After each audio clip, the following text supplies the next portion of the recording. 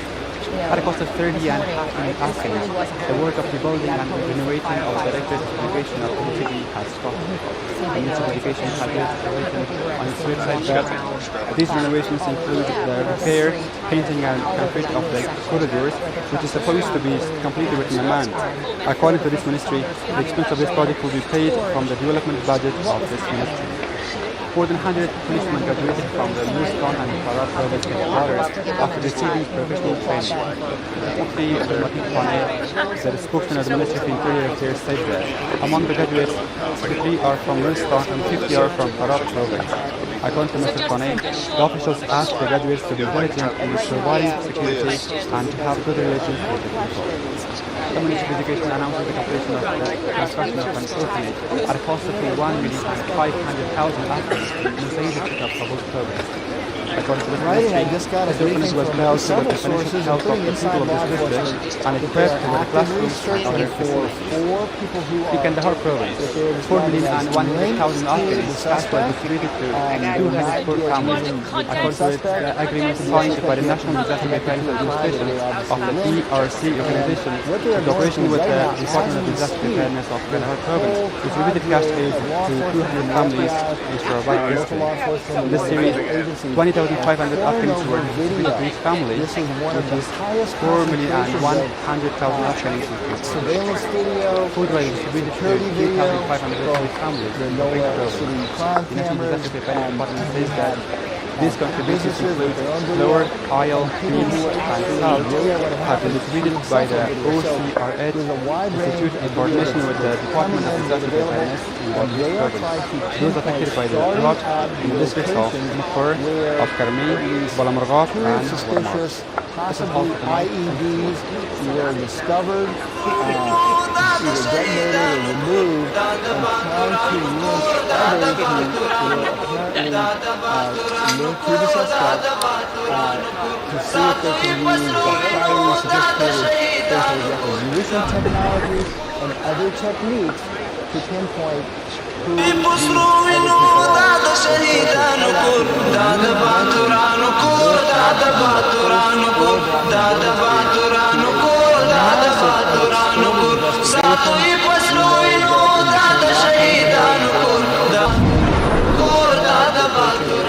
Assalamu alaikum, welcome to our studio with me, Morian. The Islamic Emirates shared the results of the preliminary investigation on the appointed committee regarding the incident of shooting at Afghan immigrants on the border of Iran. The deputy spokesman of the Islamic Emirates adds that in Kalagan Valley, near the Iran-Pakistan border, Afghan immigrants were shot, and the result, 2 people were martyred and several others were injured. More details in report. The Islamic Emirate of Afghanistan shared the results of the preliminary investigation of the appointed committee regarding the incident of shooting at Afghan immigrants on the border of Iran and Pakistan.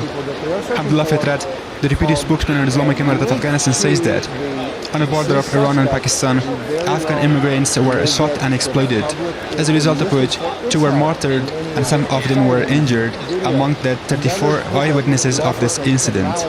Based on the latest findings of the appointed delegation to investigate the deaths of a number of citizens on the border of Iran and Pakistan, based on the evidence received so far, a number of citizens were shot at in the Kalagan Valley of Iran.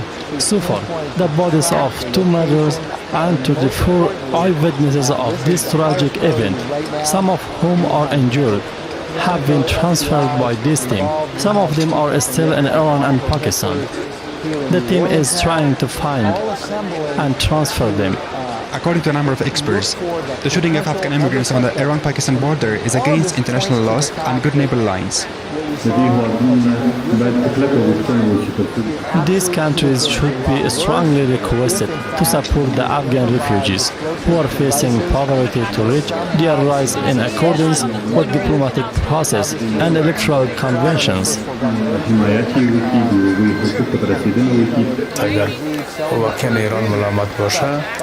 If Iran is really blamed, the Iranians should be asked about international rights, and this issue should be reviewed and discussed with them through its and Afghanistan's diplomatic organs.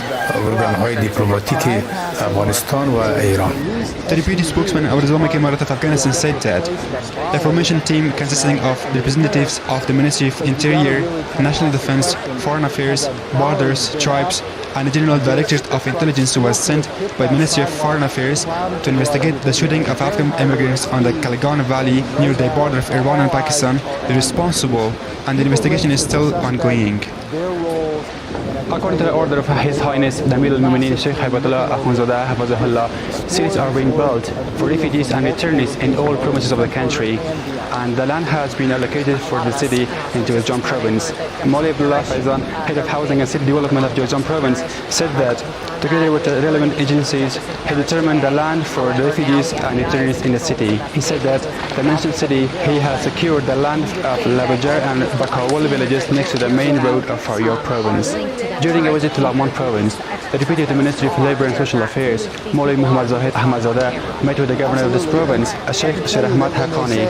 In this meeting, both sides discussed the support of the orphans, the reduction of unemployment, the promotion of good and standard work, the implementation of community projects, the provision of facilities to the people, and the closeness of Laghman people to the local administration. The provincial authority discussed the necessary attention to Laghman Department of Labour and Social Affairs and strong support from the private sector and the creation of similar facilities. In a recent interview with the country's media, the Minister of Transport of Uzbekistan called the Trans-Afghan Railway project important and added that with its implementation, Central Asian countries will have access to the Indian Ocean. With the completion of this practical work of this railway, the time of arrival of the goods will be reduced to a few days instead of a month. More details in the report. In a recent interview with the Uzbek media, the Minister of Transport of Uzbekistan, Ilham Mahkamov, talked about the importance of the Trans-Afghan Railway and said that it will connect the countries of Central Asia with the Indian Ocean. Afghanistan's Ministry of Public Works has shown readiness for the implementation of this project and said that the Afghan Trans-Railway project has special importance in terms of transporting regional and international trade goods and connecting Central Asian countries with South Asia. This project is in the economic development plan of the Islamic Emirate of Afghanistan and in the world priority of the Ministry of Public Affairs, and now Alhamdulillah the ground is ready for the implementation of this project in Afghanistan, and Afghanistan is fully prepared to start the work of this project in a practical way. The mentioned countries are trying to implement this project. The Ministry of Public Affairs of the Islamic Emirate of Afghanistan welcomes them and cooperate with them.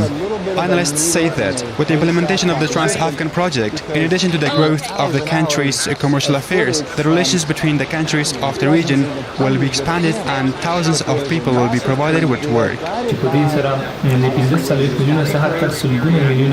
With this, the tariff of 45 to hundreds of millions of dollars has reached the government of Afghanistan, and in the construction of use of these roads, protective guards, worker hotels and commercial establishments along the roads have been invented. It provides employment to tens of thousands of people in Afghanistan.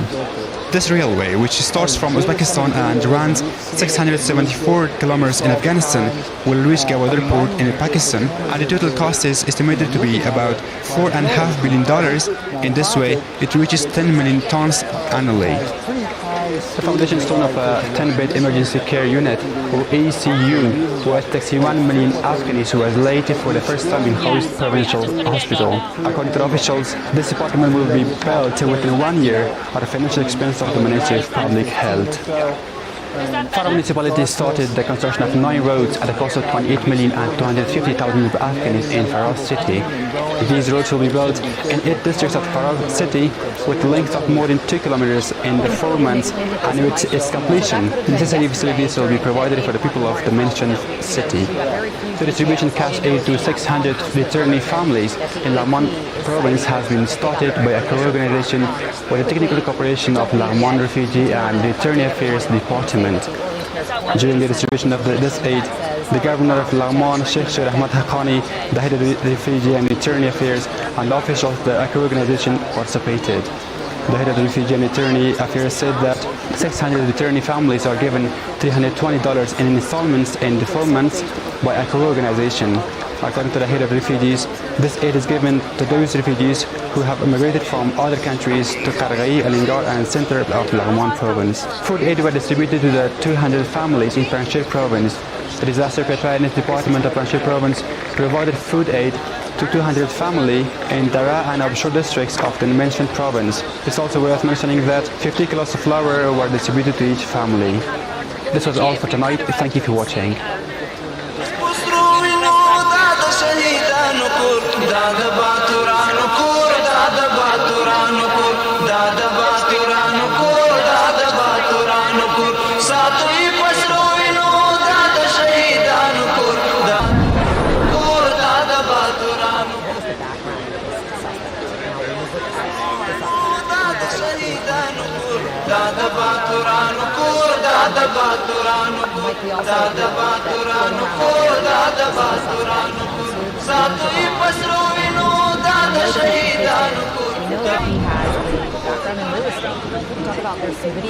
Good evening. We are glad that you are with us.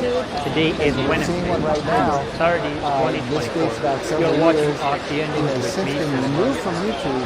Allah Hidayatullah Bakri, the Minister of Mines and Petroleum, recently met with Dr. Abdulbari Umar, the head of the Afghan company, along with several other officials from Emirates companies and the contractor of the John Cement factory in Iraq province. During the meeting, officials from the Ministry of Mines and Petroleum discussed the progress of the cement factory in Iraq and opportunities for investment in electricity production from gas resources. Khalilur Rahman Haqqani, the Minister of Refugees and Returnees, met with Maulvi Abdurrahman al-Madani, the Governor of Logar province, and Maulvi Muhammad Din Saleh, the provincial police. During the meeting, they discussed the challenges faced by refugees and internally displaced families in the province. They focused on issues such as providing accommodation, ensuring security, offering economic support, and delivering other essential services.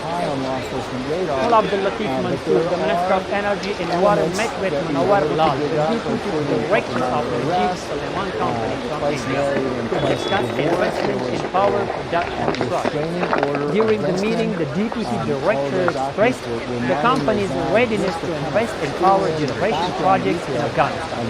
The Minister of Energy and Water welcomed this interest, stating that investment opportunities in Afghanistan are now widely available. Agreements worth $3,228,000 were signed between the Ministry of Industry and Commerce and 9 domestic institutions in the field of entrepreneurship. It has been decided that these institutions will work for the purpose of reaching the poor and unemployed people along with vocational and professional education. Let's see more. The latest action of the Ministry of Industry and Commerce, Vocational and Professional Education, and the handling agreements worth $2,228,000 were signed between the Ministry and 9 institutions.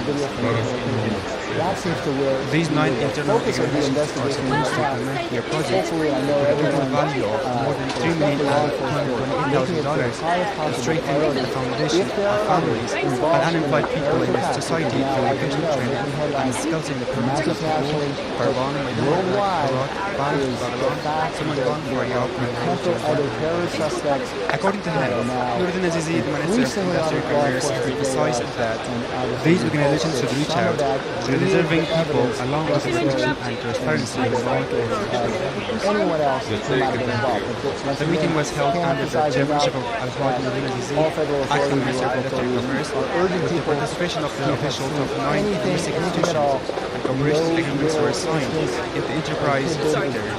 In this meeting, the officials of these 9 organizations provided information about the project and the type of their activities. Al-Hawad Nuruddin Azizi, after listening to their conversations, emphasized the observance of Islamic principles and transparency in their activities, and asked officials of these organizations that the beneficiaries and deserving people should benefit from these projects. The economic analysts recognize the significance of the private sector and somewhat well-traveled, but also stressed the need to integrate banking and insurance. Mainly, two things are very important in this issue. One is how it is regulated and how that index is determined for the private sector to provide enough indicators to protect. Besides, how it supports these our investments, especially for domestic investors, and how conditions are favorable for foreign investors to invest.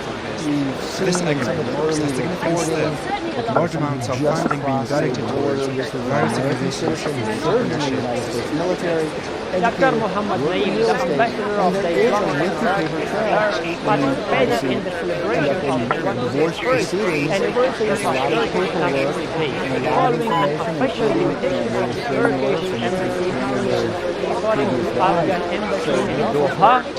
The ceremony was also attended by high-ranking officials from Qatar, as well as ambassadors and representatives from various countries and international bodies. Maulvi Fazl Muhammad, the head of the embassy of the Islamic Emirates of Ghana, participated in a joint meeting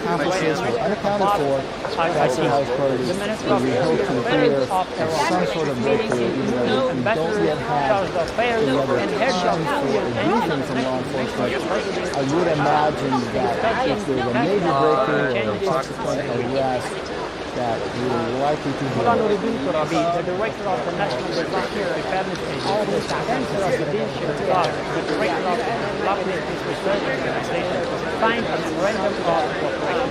Mr. Turabi welcomed the delegations from the aforementioned organization and emphasized the urgent need for institutions to distribute aid to those in need, particularly as winter approaches.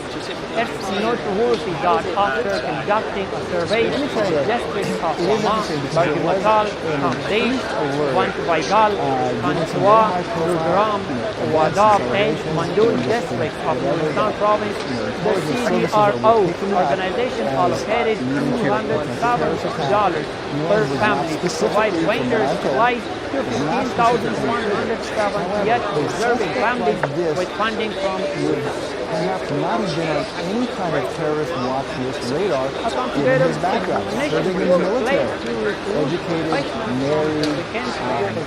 And you can see, and I'm going to show you some excerpts of this video, very articulate, clearly educated, and very knowledgeable about real estate. We often hear the term, especially when it comes to international terrorism, radicalized.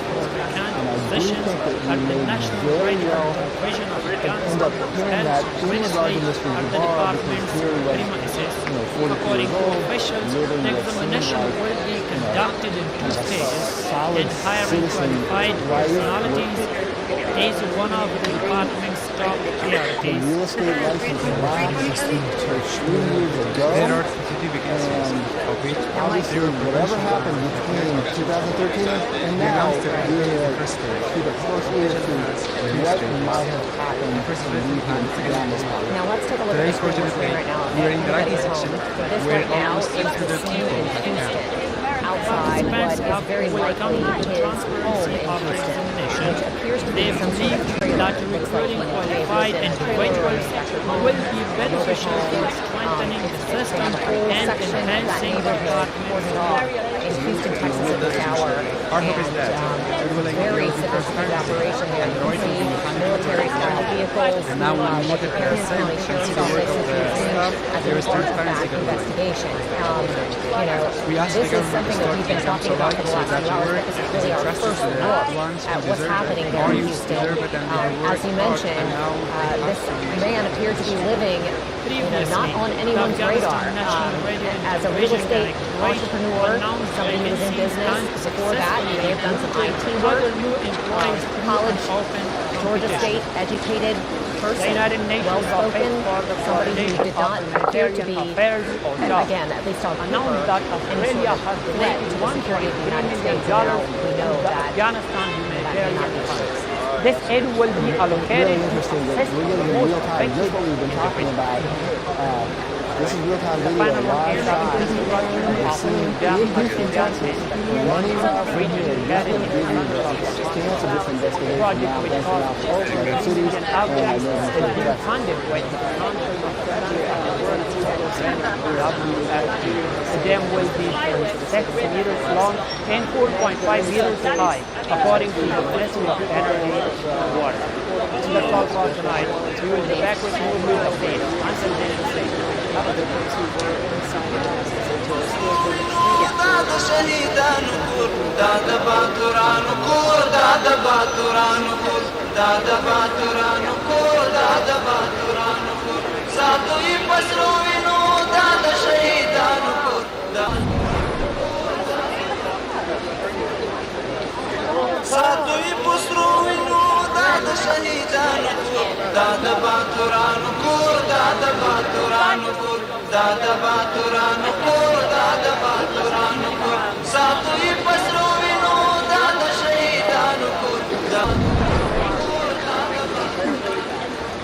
Good evening and welcome to this hour's news. I'm Suleiman Talash and this is RPA News. Today is Tuesday, the 29th of October 2024. Sheikh Hamdullah Nomani, Minister of Housing and Urban Development, met with the Director of New Kabul City Development and other related heads and officials. In this meeting, the existing plan of New Kabul City was evaluated and the ways of implementing this project, how to solve its legal and technical problems were discussed and investigated. On the other hand, the Minister of Housing and Urban Development said that it is necessary for some officials of this department to actually work in the field in order to properly monitor the implementation of this plan. Mr. Nomani added that the Legal Credit Department should solve all legal problems by comprehensively examining the contracts and practical cases. And if there are no problems, the investment company should be allowed to work. The Ministry of Mines and Petroleum has signed a 30-year contract with Turkish 77 company for the exploration and exploitation of the cement mine in Yatim Ta, Jowzjan province, where the company will invest $163 million through which 3,000 tons of cement will be produced daily. Furthermore, Cenk owner, the Turkish ambassador in Kabul, says that the start of this project will pave the way for other Turkish companies to invest in Afghanistan. Let's see more on the report. The Ministry of Mines and Petroleum, in the presence of Mullah Abdul Ghani Barbarakhund, the economic deputy of the Prime Minister of the Islamic Emirate of Afghanistan, signed an agreement for the extraction and exploration of Yatim Ta cement mine in Jowzjan province with the Turkish 77 company for 30 years. According to this, the company will invest $163 million, in which at first 50 people will be provided with a job and later 1,200 people will be employed. This company is investing about $163 million in this project, in accordance with its commitments in the field of exploration, exploitation, and social services. Also, the Turkish ambassador in Kabul says that Turkey is happy to invest in such projects which will improve the lives of Afghans, lead to development, and the signing of this project will encourage other Turkish companies to invest in Afghanistan. We are proud that Turkish investors are willing to invest in Afghanistan. We will closely monitor this project, which improves the lives of Afghans. The activities of Turkish 77 companies will pave the way for other Turkish companies to come and work in the future and invest in Afghanistan. The Ministry of Mines and Petroleum says that before this project, in order to make the country self-sufficient in the field of cement production, it has signed contracts worth about $476 million for the Basraj and the Har and Herat cement projects to a number of domestic and foreign companies. Maulavi Muhammad Anwar Taib, the General Director of Finance and Administration of the Ministry of Borders, Tribes and Tribal Affairs, headed a delegation to Nueces province and held a meeting with local officials regarding the development project along with the hypothetical Durand line. In this meeting, the delegation of this ministry discussed and reviewed the procedures and documents related to providing services to the districts along the hypothetical Durand line, listened to the problems and reports of the provincial committee, and gave the necessary recommendations to the officials and the relevant departments. The Ministry of Borders, Tribes and Tribal Affairs and the TLO Communication Office signed a memorandum of understanding for development affairs and bilateral cooperation. According to this memorandum, the mentioned office with the coordination of this ministry, besides resolving disputes and holding dialogue, it will also cooperate in the areas of preventing illegal immigration, creating job opportunities for young people, small financial assistance programs, and others. 23 tons of pomegranate from Kandahar province were exported from Khorgondey port to Almata, Kazakhstan. The Ministry of Industry and Commerce says that this is the first shipment to be exported to Kazakhstan after the signing of agreements between the private sector of Afghanistan and Kazakhstan.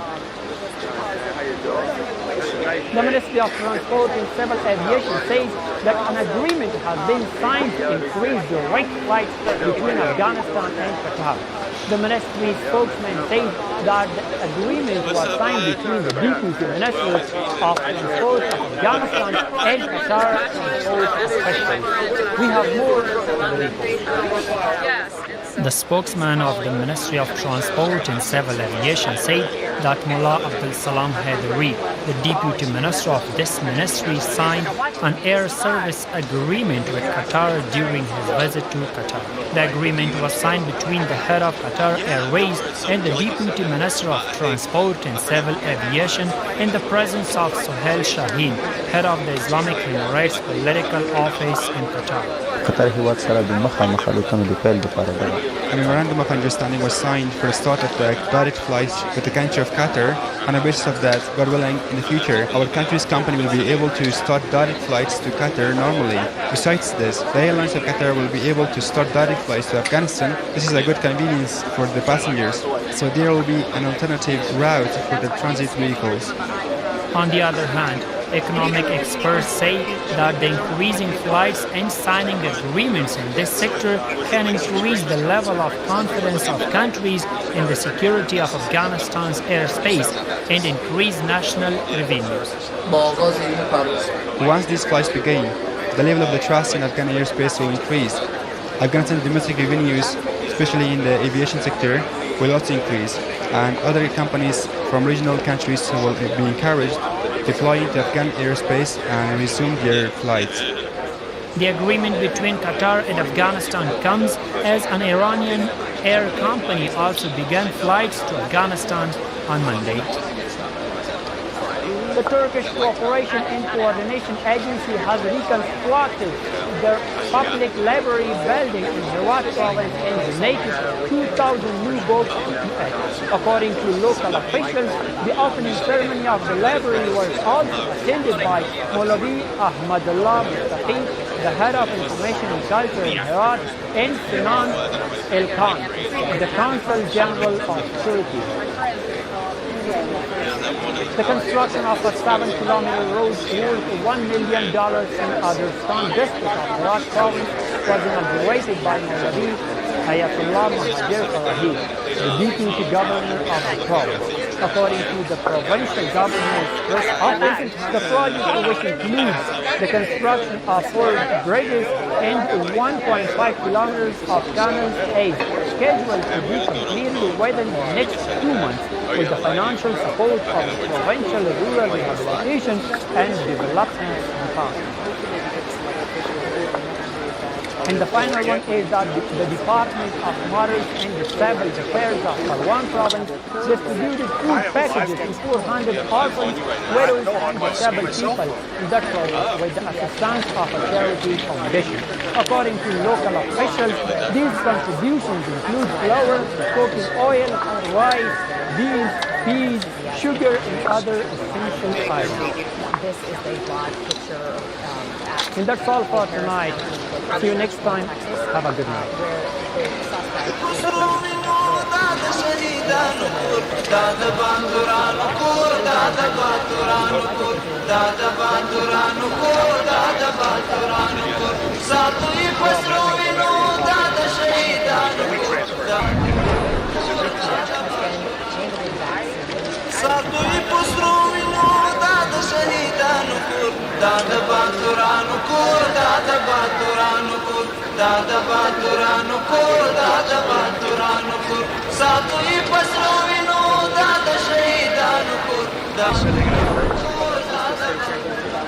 Good evening and welcome to this hour's news. I'm Suleiman Talash and this is RTA News. Today is Monday, the 20th of October 2024.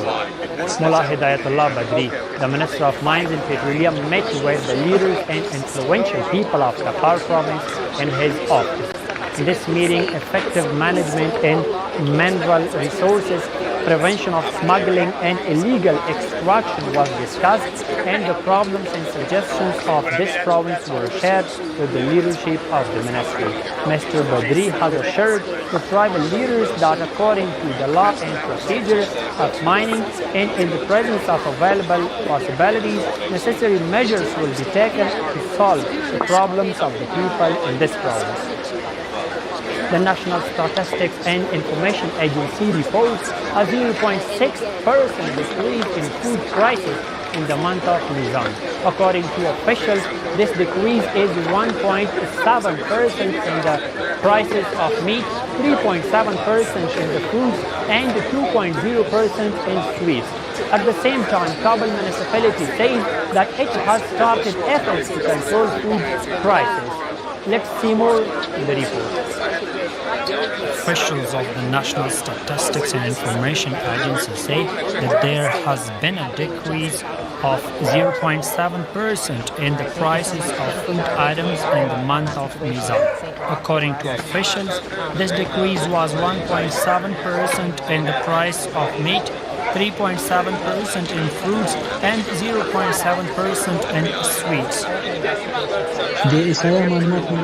The National Statistics and Information Agency collects and analyzes the data of the cost of goods on a monthly basis, which shows that the price of food has decreased by 0.6% in the last month of this year.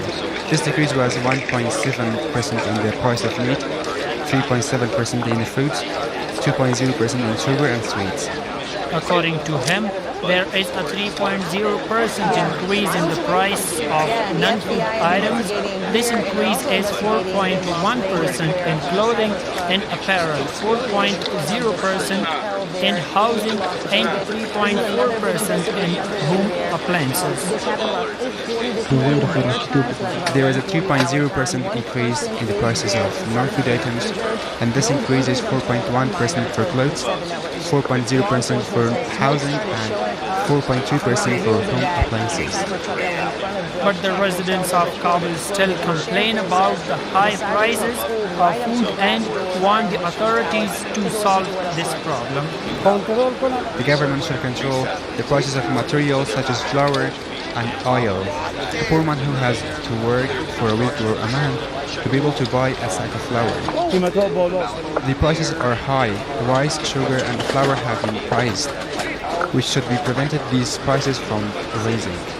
On the other hand, officials of Kabul municipality say that since the Islamic Emirate came to power for the second time, Kabul municipality has been distributing price lists to all sellers in coordination with a joint commission to control prices.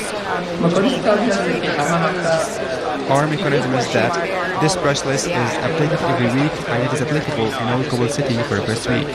And the Kabul municipality has the Market Regulation Authority in 22 areas of Kabul city, which is responsible for monitoring these price lists, and also the contact number of 155. It is for the benefit of our dear citizens that if someone defies the price list, let us know and the municipality will take steps.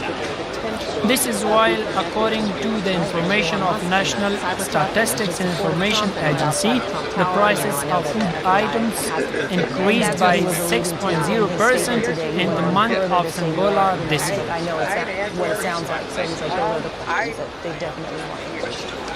Maulavi Nur Jalal Jalali, Public Health Minister, in a meeting with Robert Dixon, chargé d'affaires of the British Embassy in Afghanistan, discussed the establishment of health centers in remote areas, creation of facilities for cancer treatment, and the health sector in attracting international health aid. During this visit, Mr. Jalali said that the Ministry of Public Health is committed to creating facilities for the treatment of cancer patients and addicts, and has opened a number of hospitals for this purpose. Meanwhile, the Charge d'Affaires of the British Embassy has assured Britain's cooperation with Afghanistan in the field of health. The Ministry of Education says that a new building for a primary school was built and put into use in said Karam district of Paktia province at the cost of 2,500,000 rupees. The ministry adds that this building has been built at the financial expenses of a charity foundation. Maulavi Atiqullah Aziz, Deputy Minister of Arts and Culture of the Ministry of Information and Culture, met with Zhao Sheng, the Chinese ambassador in Kabul, to discuss bilateral cultural relations. During this visit, Mr. Azizi said that international cultural organizations and countries should cooperate in protecting the cultural values of Afghanistan, added that the smuggling, illegal digging, and exploration of historical monuments have been prevented in Afghanistan under the rule of the Islamic Emirates. Meanwhile, the Chinese ambassador said that according to the plan of the MCC contracting company and the Ministry of Mines and Petroleum, the extraction and processing of Mismainak mine will start in the first month of next year, and both countries will work together to protect the historical monuments in this area.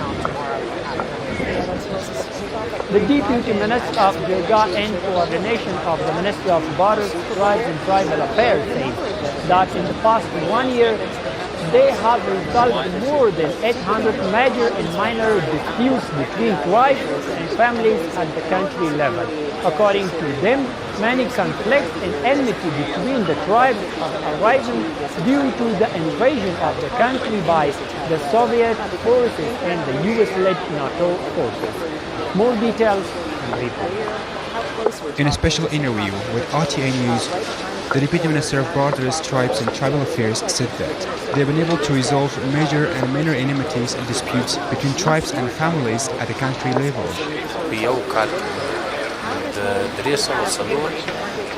In 1 year, we have resolved more than 304 major disputes with the efforts of the minister and the chiefs of this ministry, and 525 minor disputes that also had a lot of financial and personal casualties that have been going on for a long time.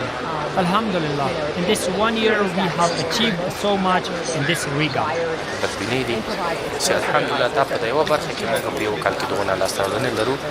The Deputy of the Ministry adds that conflicts and enmity between tribes in the country arose due to the invasion on Afghanistan by former Soviet and US-led NATO forces. Almost 4 decades of misfortune have befallen on our country. In these 4 decades, there have been 2 invasions on our land, and these 2 invasions have not had such an easy time here. They did not enjoy it and did not receive the purposes for which they came. And the honorable and pious Afghan people have stood against them. They have declared jihad with them. It's worth mentioning that with the victory of Islamic Emirates, along with the Ministry of Borders, Tribes and Tribal Affairs, dozens of enmities and disputes have been resolved and turned into friendship through the mediation of local officials and tribal leaders in some provinces of the country.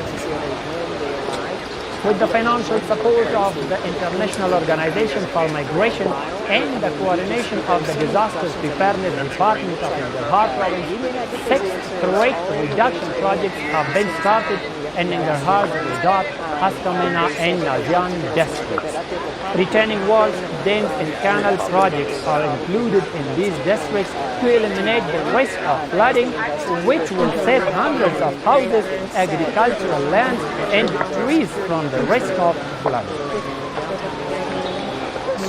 The Faryab Police Command reported the discovery and capture of a number of weapons and ammunition in the Almar district of the province by the security forces. According to the command's information, among the discovered weapons are gun machines, mortars, communications, several types of ammunition, and tank parts. And the final one is that the National Disaster Preparedness Agency says that a cooperation agreement worth $2,132,000 has been signed between this agency and Heritage organization. Based on this agreement, the money will be spent on cash and non-cash assistance to 4,820 families in the northern, eastern, and western provinces. And that's all for tonight. We will be back with more news updates. Until then, stay tuned. Have a good night.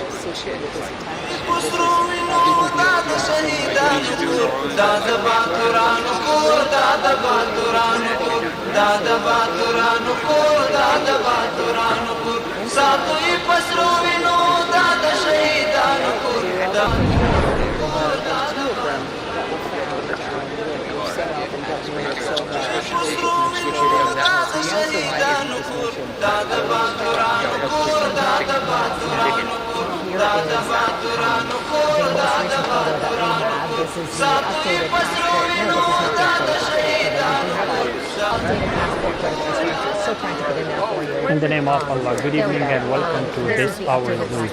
I'm Suleiman Talash and this is RTA News. Today is the 27th of October 2024. Maulavi Abdul Salam Hanafi, the administrative deputy of the Prime Minister, met with Maulavi Najibullah Badashi, Laghman Police Chief. In this meeting, the police chief of Laghman gave information to the administrative deputy about the activities of the regional agencies of the province, especially the police chief, and added that the officials of the Islamic Emirate and the Mujahideen in Laghman are not sparing their efforts in serving the people, providing security and comfortable lives.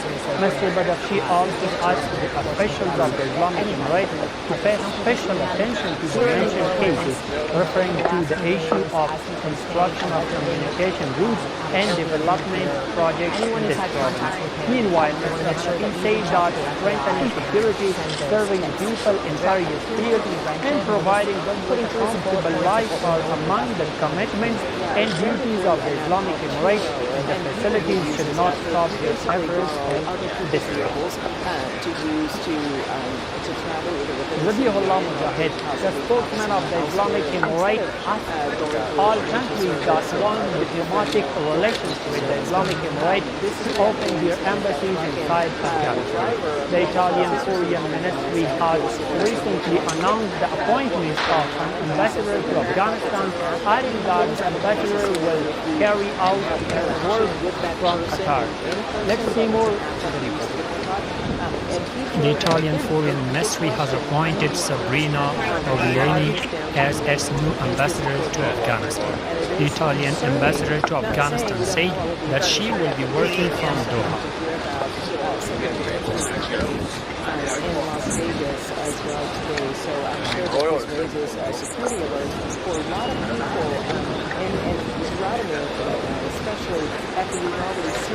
The spokesman of the Islamic Emirate does not consider this move without benefits, but asks these countries to operate their embassies from inside Afghanistan, like the countries of the region.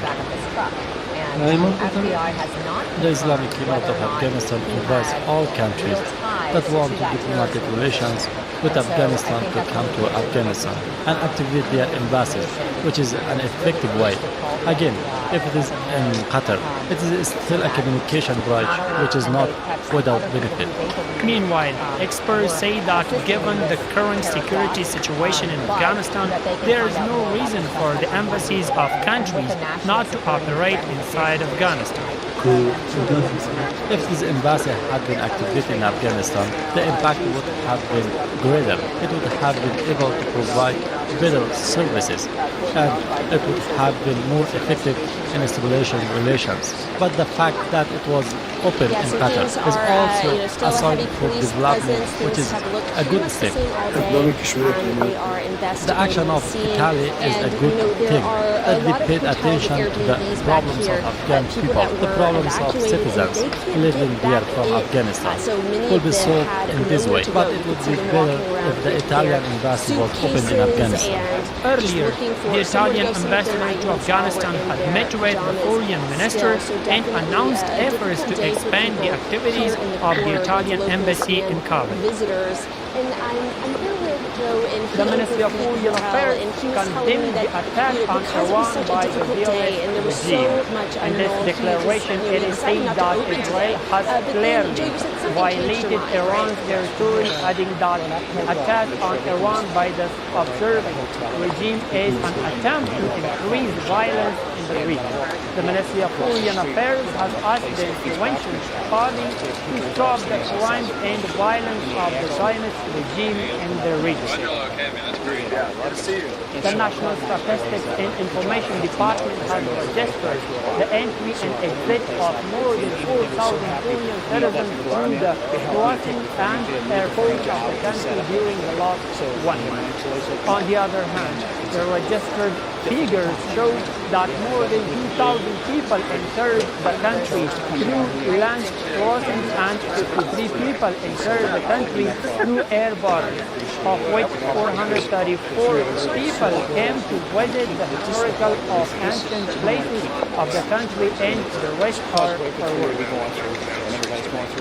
Maulavi Abdullah Salhadi, governor of Bamiyan, met with Dr. Edwan Labadir, director of the World Health Organization in Afghanistan. In this meeting, Mr. Labadir announced the continuation of health activities of the organization in Bamiyan, saying that in addition to providing health services in Bamiyan, the organization has recently recruited trained specialists in various health sectors to treat patients in the COVID-19 hospital, in the center, provincial hospital, and large Punjab and Siakolan districts of the province.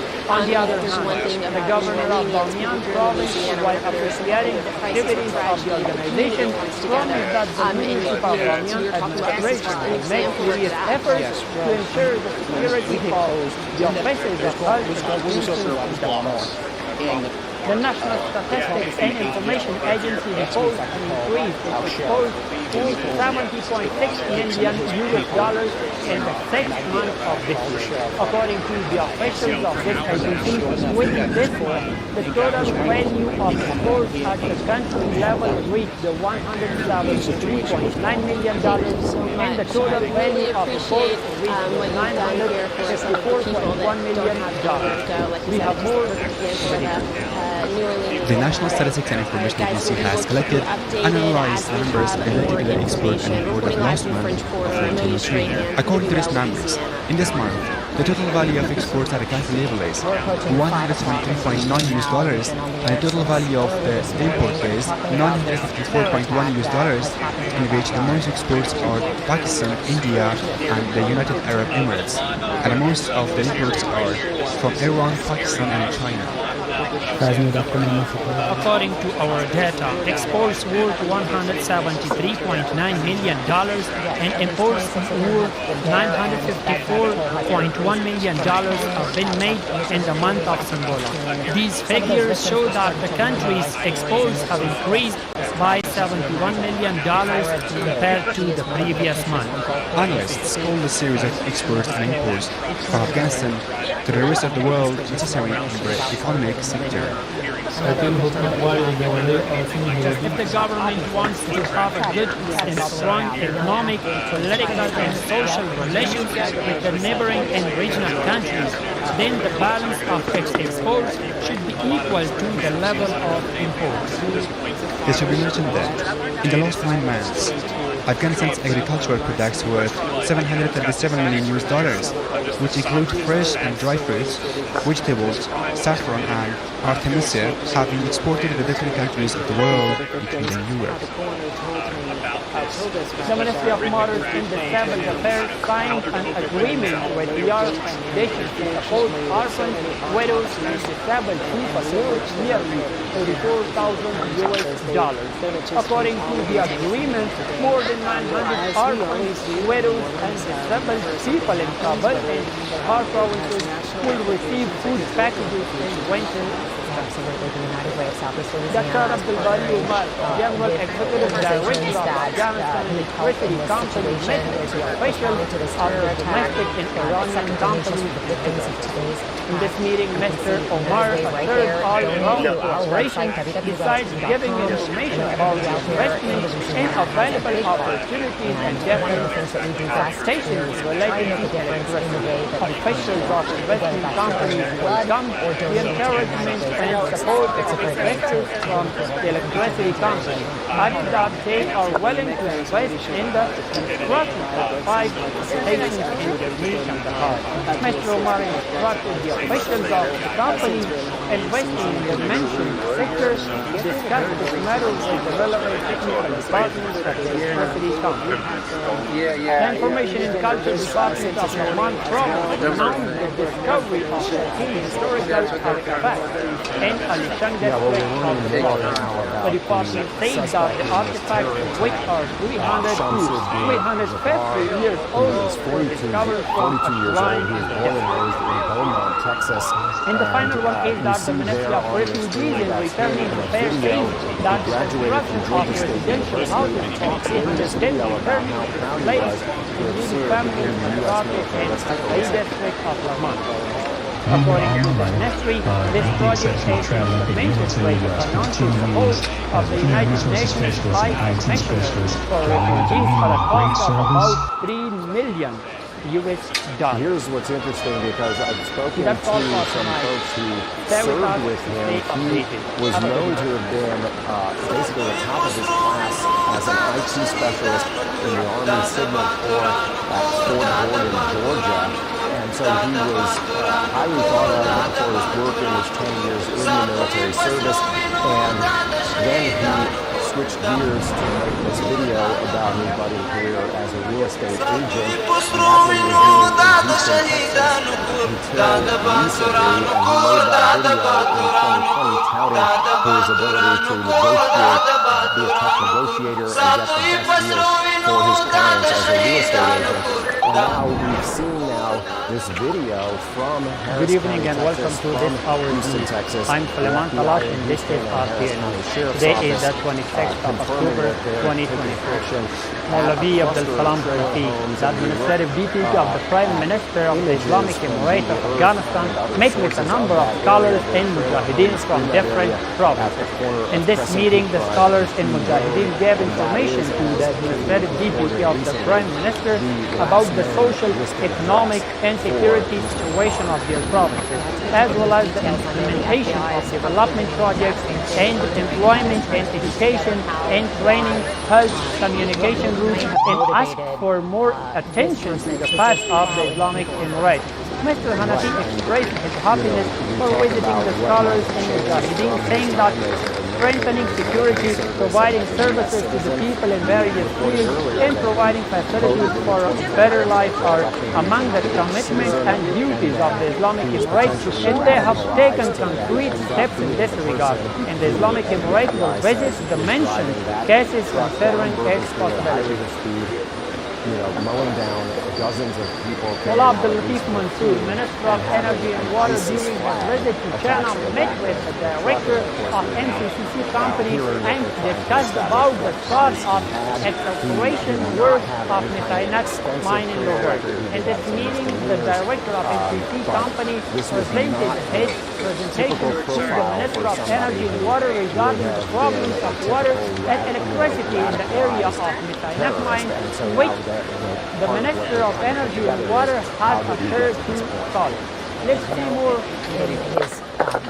his Mullah service Latif records, which Mansour, CBS Minister of News Energy and Water, during his visit to China, met with the director of the existing company to discuss the development of the cyanide mine and assure them of solving the existing problems in the field of water and electricity. ISIS and the situation with ISIS was very much flaring up back at the time that he was serving in the military. So it begs a lot of questions. And the people I've spoken to who served with him say that he was really talented, but that has nothing to say about where his, allegiances may have turned after that point. He was a very talented IT specialist and an administrative specialist in the military. And then the question Also, is, the economic analyst mentions the Messianic project as a vital project for Afghanistan, adding that with its start, the level of national income will increase and the interest of foreign investors to invest in Afghanistan will also increase. At the Harris County site where the FBI has been pointing to a home in Houston was his last known address. Let's see, there it is. That is the scene there. You can see military-style vehicles still out of that scene. The house is a very modest house. It appears to be some sort of either trailer or manufactured home. Right. Like I said, there are clusters of trailers on this property. There's also a house on the property at that address. So what the relationship was, whether he had, what his arrangement was to have that listed as his residence is interesting, given that he had this, apparently some kind of a career as a real estate agent where he touted his ability to get good deals and things like that. So, Messianic mine, located in Logo province, signed an extraction agreement with China's Odyssey company in 2008, but due to the various problems, the extraction process has yet not started. Mullah Latif Mansour, the Minister of Energy and Water of the Islamic Emirates of Afghanistan, and his delegation visited the embassy of the Islamic Emirates of Afghanistan in Beijing during the visit to China. During the meeting, Mr. Mansour discussed and exchanged ideas with Maulavi Bilal Karimi, the ambassador of the Islamic Emirates of Afghanistan in China, and the embassy staff on the political, economic, and commercial relations between the Islamic Emirates of Afghanistan and China. They called Afghanistan's current relations generally level and they emphasized on further development and strengthening of relations. Maulavi Bilal Karimi, the ambassador of the Islamic Emirates of Afghanistan and China, met with Granit Rubin, the American researcher at the embassy of the Islamic Emirates in Beijing. In this meeting, the positive and mutual interaction of the Islamic Emirates of Afghanistan with the neighbors, the region, and the countries of the world was discussed. Also, after the complete rule of the Islamic Emirates in Afghanistan, views have been exchanged regarding the creation of positive economics and better opportunities in political, economic, and a two-day national conference under the title Contribution of Universities in Afghanistan has started today. I am listening to voice comments right now. The ministry says that this conference will be very important in recognizing the fundamental role of universities in Afghanistan's self-determination, adding that universities can prove to be very important in the development and prosperity of the country based on officials of the Afghan government association say Okay, are you coming over later? For domestic production, economic growth, and development, which aims to promote and develop the private sector. At the same time, the officials of Riyadh News Agency emphasized that coordination and cooperation between the media and expressed their happiness with the cooperation in the post of the Islamic Emirates in this more exactly what those deals were or what they were, if they were related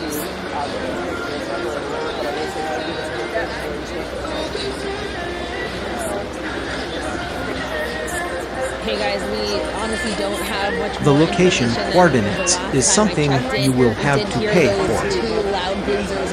Riyadh's policy is more on the private sector and how to work with it. I am listening to voice comments right now. To deputy units drive out of here and down the canal with their lights on.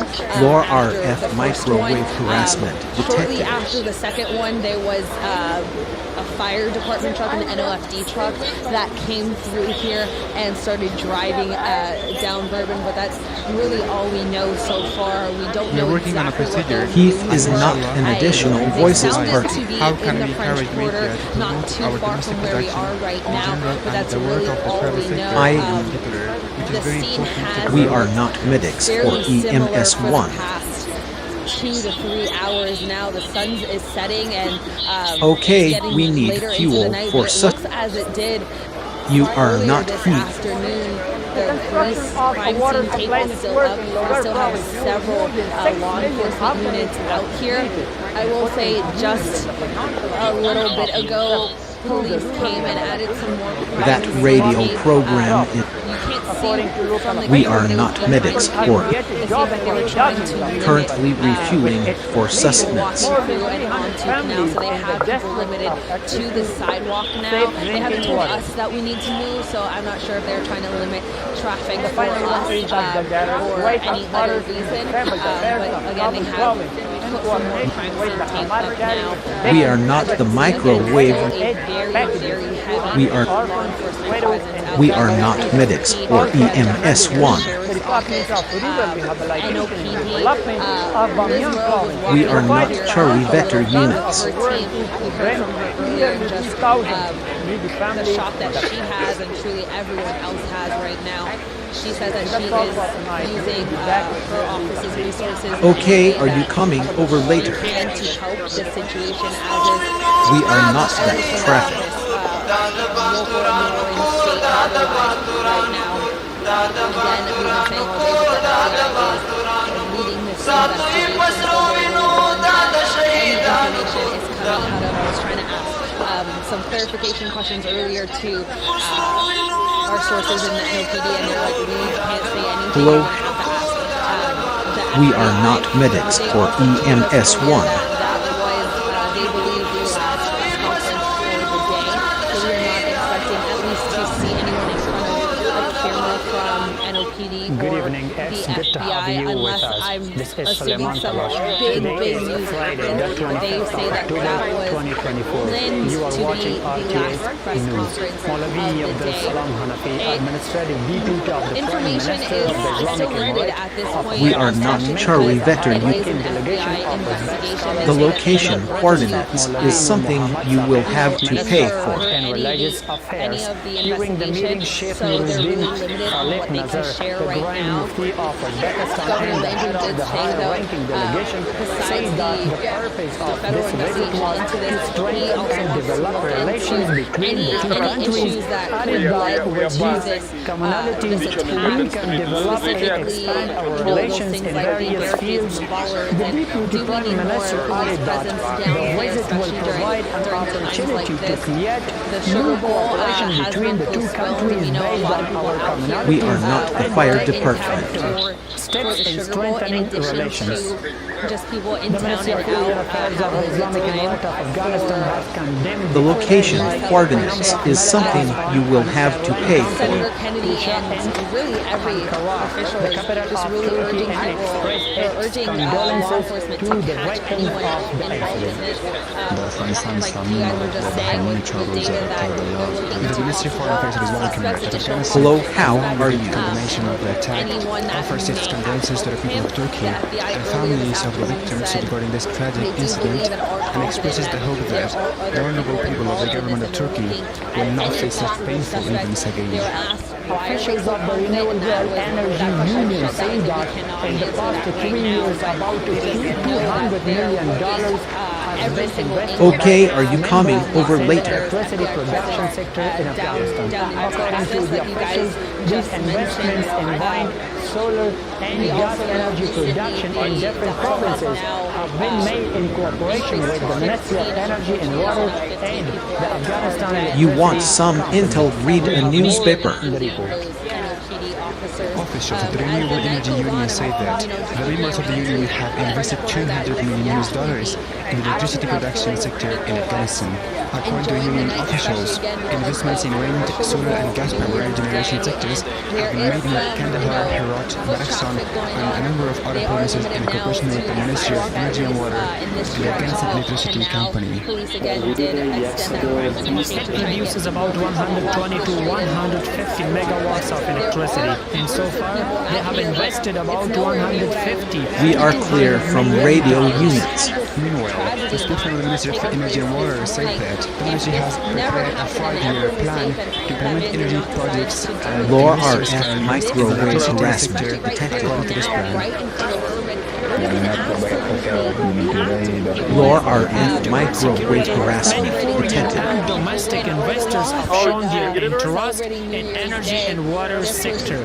The Ministry of Energy and Water We are not Delta Vector units. all necessary facilities for investment to these domestic and foreign investors. A department for attracting capital has been established within the framework of the Ministry of Energy and Water. The union is talking about encouraging more investors in the energy sector, as the Afghan Electricity Company recently signed a cooperation agreement with the two Turkish and Afghan private companies for the 22.75 megawatt Nagorno solar power project in Serbia district. Law RF microwave harassment detected. Different projects with 66 million Afghanis in the Higher Education Institute of Logar province. These projects include the surrounding wall and public gate of this institution, new water wells, standard canteen, canopy connecting the public network to this institution, optical fiber, and networking. Sheikh Hamdullah Nomani, the Minister of Housing The wind is good for power generation. investment in New Kabul City and a meeting with a number of national investors in his office. We are not the fire department. Investors say that they are investing in New Kabul City, especially Ferozi town.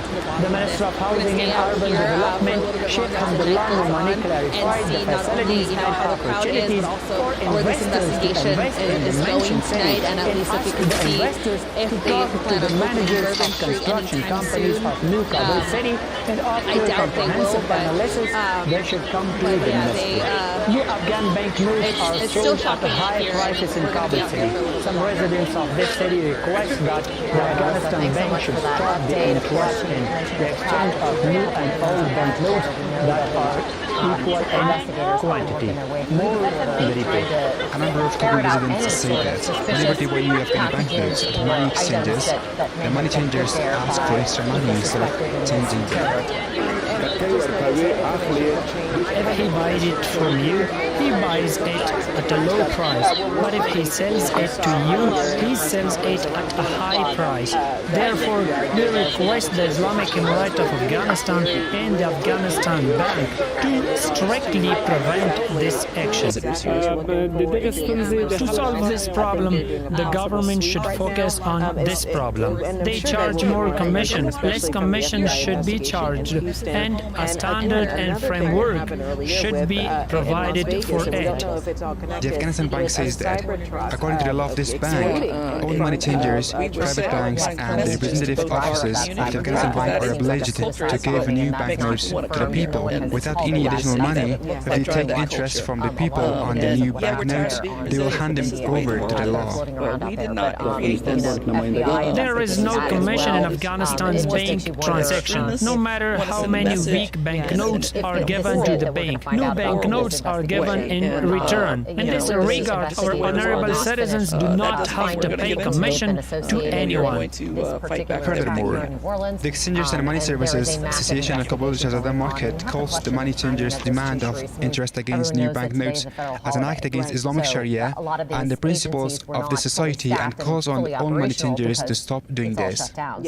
If there are any small money changers, they resell them. This action is against Allah and against the law and regulation of the Afghanistan radio program Money Changers is not Union. in our We area. are against it, and if it is given to someone, then it should be given at the same price. Otherwise, this evil act should We are be clear avoided. from the cops. This is Wael. The Afghanistan Bank We has are presented not under radio 350 control. Afghani banknotes to the market in order to collect the foreign banknotes from the market. We are clear from radio units. We are not under radio controls. We are clear from radio unit. We are not under radio controls. We are clear from radio. We are not under radio controls. Attended the ceremony. While speaking to the graduates, the officials said, "You are the defenders and We are- protectors of the Islamic government. We are not under radio controls. You need to stop the enemy's false propaganda based on accurate and presses information." We are not the microwave radio on that bus. They will prevent the enemy's false propaganda based on the professional education and provide accurate information. That's all for tonight. We will be back. We are not the microwave radio on that bus. Many of them just grabbing their pets and leaving with the clothing that they had on. We do understand We are not under radio controls. being allowed to return for a short time to pick up anything that they may have needed from their homes. Things like medications, phone chargers. Again, this situation is ongoing. This police line is still up at We are this not hour, under and there's radio no controls. indication right now about when this law enforcement presence will be gone. Now, the concern here right now is that there is a tie from the Bourbon Street attack suspect to an Airbnb home here. That information has not been confirmed by the FBI. We are not under radio Updates would have to come from that agency, but they Laura- have not given Good any evening. It's good to information. have We are not including that at call. news conference earlier this Today is afternoon. So Thursday, a lot of the questions 24th still of left October, unanswered, but 2024. neighbors, as they You're remain watching RTN News. evacuated Mullah from their Abdul homes Latif at this Mansour, hour, really Afghanistan's concerned Minister of about Energy and the Water, said at proximity the third to their conference of community and energy the ministers in connection China to called this deadly One attack. Belt, One We Road are not initiative. your Thank you so much cruisers, for that. radio According traffic. to the preliminary very active scene out there estimates still, as and it is surveys, here in the Afghanistan French can Quarter, produce and at two approximately locations, our sister 318 stations are gigawatts of reporting in electricity Houston, Texas, from where renewable it is energy believed that the sources. suspect may Mullah have Abdul lived, Latif and Mansour then says that that his the Islamic ex-wife Emirate and has her new taken husband steps may towards live We are not under radio self-protection controls. in the field of electricity in the you last know, there 3 has been a years, SWAT and situation, added that and they what have the made military up vehicles 5-year there, plan and in that renewable Houston energy neighborhood. strategy for Public the records search implementation that of I did electricity earlier revealed law. that The was Minister of the Energy area and where Water he also had his said that last name at. Afghanistan Law is RF facing microwave peace, harassment stability, detected. and economic development in the region by activity military. participating We are in not that regional traffic. projects like the One Belt, One Road life initiative. at one point, and some people Sheikh Nida Muhammad said that he Nadim, Minister actually of was Higher doing very well. Education, When we showed visited the videos Higher where you listen to Education him speak, and he's Institute talking of about Logar during his real visit estate, to the I guess province. maybe real estate The Ministry of investment Higher here. Education We are said not that Mr. call. Nadim, in a and you meeting think, with at what the leadership, point, professors, you know, and we students talk of this about people being educational radicalized. At institution, what point, emphasized on did this learning religious potentially and happen? contemporary And is this a sciences, person who and asked was the professors truly to pay radicalized, full or is this attention someone who to religious, is scientific, just intellectual, using, and I guess, to professional try to education of confirm the students. affiliation, to Sheikh the Hamdullah ISIS Nomani, terrorist Minister of organization. Housing We don't know and yet, and Urban the FBI earlier Development today held at a around 1 meeting o'clock, with they may have been Muhammad able to confirm this by Arsalah now, but Haroui, as of 1 Finance and o'clock this Administrative afternoon, the Deputy, FBI had not Urban confirmed Affairs whether or not he Deputy, had and a any number of direct ties officials of to any this sort of ministry international on terrorist solving the organization. problems However, of Rahman they MENA are still investigating settlement. this as In a this terror meeting, attack, the Minister of regardless. Housing and Because Urban of the fact Development that it was assigned the obviously task to the coordinated, relevant there were bombs directorates involved, to carry improvised out explosive complete devices that were investigation placed in regarding the locations of the French restart Quarter, of the in mentioned addition to the project truck so that that a actually decision rammed into can be people on made Bourbon about Street it at in around the next 3:15 this meeting. morning. It's So worth the mentioning investigation, that the federal Rahman MENA authorities project investigating was this started as an in act of terror, 1393 domestic